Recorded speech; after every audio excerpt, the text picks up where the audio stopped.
कुणाच्या भावना दुखावतील असं भाषण करू नका असं सांगत पोलिसांनी सेहर शेख यांना नोटीस पाठवलेली आहे। सेहर शेख एमआयएम नगरसेवक यांना कोणत्याही समुदायाला दुखावलं जाईल अशी भाषणं करू नका अशी समज पोलिसांनी दिल्याचं समजतंय।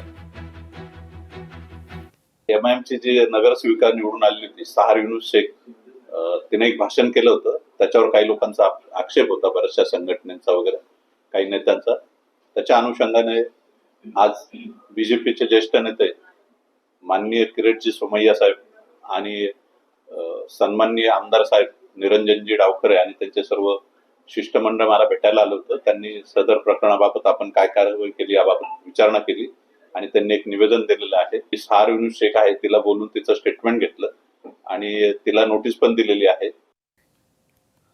पूर्ण हिरवं करायचं असेल तर पाकिस्तानमध्ये जा असं प्रत्युत्तर माजी खासदार नवनीत राणा यांनी सेहर शेखला दिलेलं आहे। या देशात केवळ भगवा आणि निळाच चालेल असं सुद्धा नवनीत राणा म्हणतायत।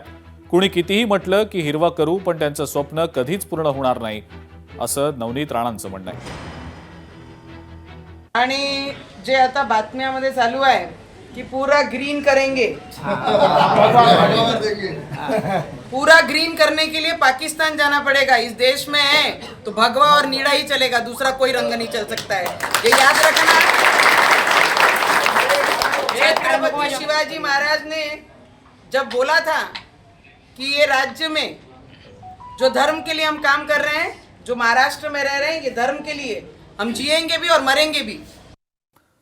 ठाण्यामध्ये जितेंद्र आव्हाड यांना आणखी एक धक्का आता बसलेला आहे, कारण अपक्ष नगरसेविका प्रमिला केणी यांनी शिवसेनेला आपला पाठिंबा दिलेला आहे। पालिका निवडणुकीमध्ये राष्ट्रवादी शरदचंद्र पवार पक्षानं केणींना आपला पाठिंबा दिलेला होता।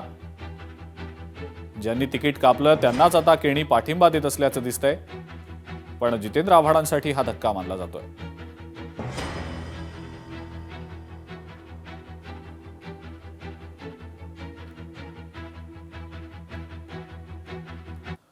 चंद्रपूर मधली पुढची बातमी आहे। महापौर पदासाठी भाजप आणि काँग्रेस हे दोन पक्ष एकत्र येणार आहेत की काय अशी जोरदार चर्चा सुरू होती, मात्र याबद्दलच्या चर्चा काँग्रेस नेते फेटाळून लावतायत। चंद्रपूर पालिकेतल्या वादावर पडदा देखील पडलेला आहे। महापौर कोण होणार याबाबतचा निर्णय काँग्रेस प्रदेशाध्यक्ष हर्षवर्धन सपकाळ घेतील असं वडेट्टीवार यांनी स्पष्ट केलंय। लोकशाही मराठी ऐका, पहा, जागरूक रहा।